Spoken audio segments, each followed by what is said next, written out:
नमस्कार मित्रों, हमारे चैनल भक्ति का सागर में आप सभी का स्वागत है।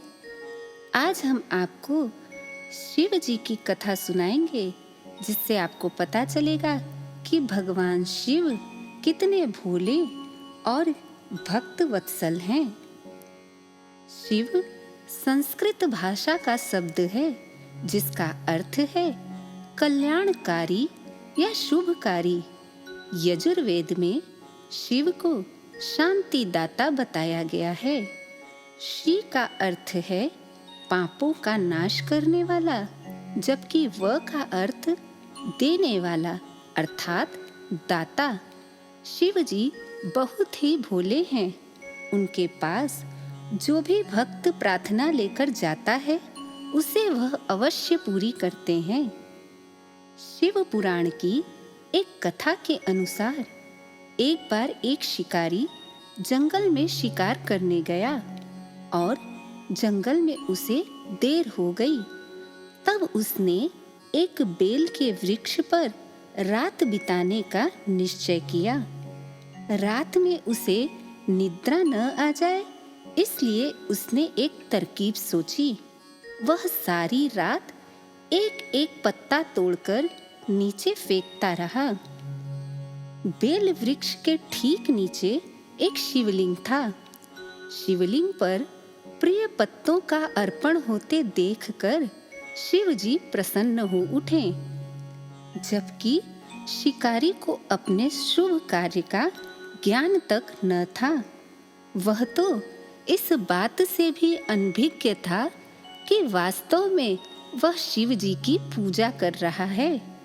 तब भगवान शिव ने प्रसन्न होकर शिकारी को दर्शन दिया और उसकी मनोकामना पूरी होने का वरदान दिया। कथा सुनकर यह स्पष्ट होता है कि शिव जी कितनी सरलता से प्रसन्न हो जाते हैं। शिव महिमा की ऐसी कथाओं और व्याख्यानों से पुराण भरे पड़े हैं।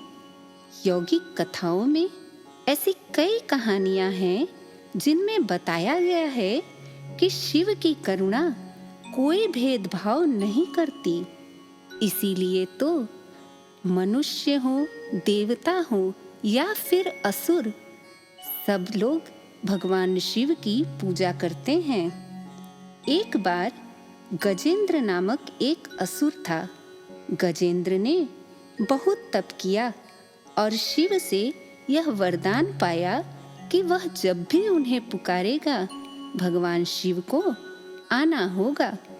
त्रिलोकों के सदा शरारती ऋषि नारद जी ने देखा कि गजेंद्र हर छोटी छोटी बात के लिए शिव जी को पुकार लेता था, तो उन्होंने गजेंद्र के साथ एक चाल चली।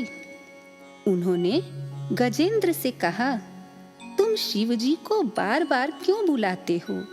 वह तुम्हारी हर पुकार पर आ जाते हैं। क्यों न तुम उनसे कहो कि वह तुम्हारे अंदर आ जाएं और वहीं विराजमान हो जाएं, जिससे वह हमेशा तुम्हारे साथ ही होंगे। गजेंद्र को यह बात बहुत ही अच्छी लगी और फिर उसने शिव की आराधना शुरू की।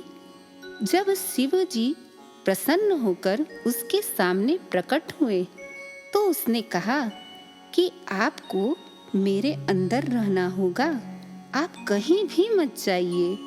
शिव जी जो भक्त वत्सल और बहुत ही भोले हैं, उन्होंने उसकी बात स्वीकार कर ली और एक लिंग के रूप में गजेंद्र में प्रवेश कर गए और वहीं रहने लगे।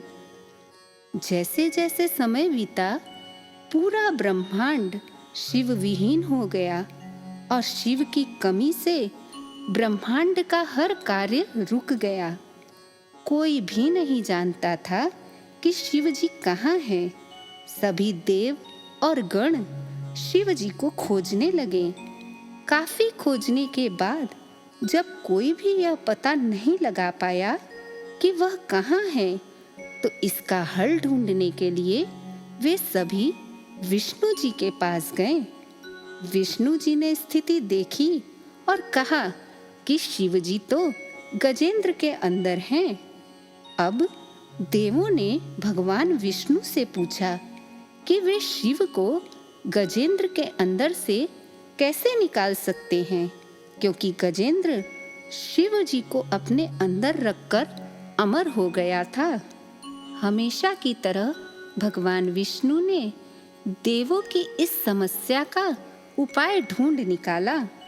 देवगण शिव भक्तों का रूप धरकर गजेंद्र के राज्य में आए और बहुत भक्ति के साथ शिव जी का स्तुति गान करने लगे। शिव का महान भक्त होने के कारण गजेंद्र ने उन लोगों को अपने दरबार में आकर गाने और नाचने का न्योता दिया।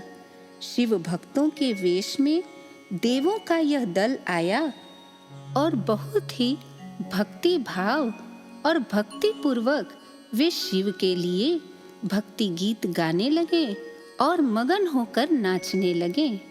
भगवान शिव जो गजेंद्र के अंदर बैठे हुए थे, खुद को रोक नहीं सके। उन्हें जवाब देना ही था, तो उन्होंने गजेंद्र के टुकड़े टुकड़े कर दिए और उसके शरीर से बाहर आ गए। तो इस प्रकार शिव जी ब्रह्मांड में वापस आ गए और त्रिमूर्ति फिर से पूर्ण हो गई, अर्थात ब्रह्मा विष्णु और महेश फिर से सृष्टि का पालन और सृजन और संहार करने के लिए एक साथ आ गए। तो देखा आपने, जहाँ भगवान बिल्कुल भोले हैं, वहीं भगवान विष्णु ने किस तरह युक्ति से एक राक्षस का वध भगवान शिव के हाथों करवा दिया। तो मित्रों, कैसी लगी आज की कथा आपको? हमें कमेंट्स करके अवश्य बताइएगा। और हाँ, हमारे चैनल को लाइक कीजिए, शेयर कीजिए और सब्सक्राइब कीजिए। जय श्री कृष्ण।